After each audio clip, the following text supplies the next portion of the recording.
your hurricane preparedness start even before you're into the aspect of your hurricane watch, hurricane warning, that kind of thing. It starts long before that, where you're, as I said before, you're doing your checks to ensure that you have adequate hurricane straps.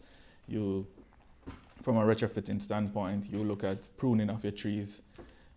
You look at ensuring that you have adequate supplies, so you don't have a rush on the supermarket.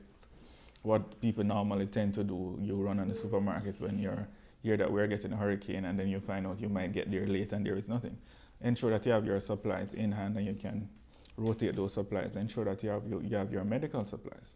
There are a lot of persons that are diabetic, with a large population in Jamaica that are diabetic. You have people who suffer from respiratory problems and are asthmatic and stuff like that.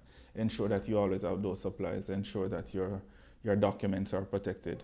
You don't want to end up in a situation where you don't have all your school certificates and you're unable to probably go when you're going out for an interview. You can't locate them.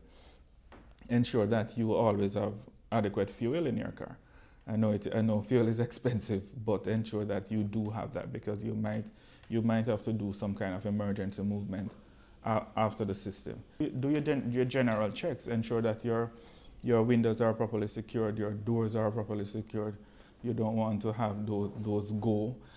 Ensure that you talk to your neighbor, and you develop some kind of response activity with your neighbor, because sometimes the first person that will come to your aid is actually your neighbor.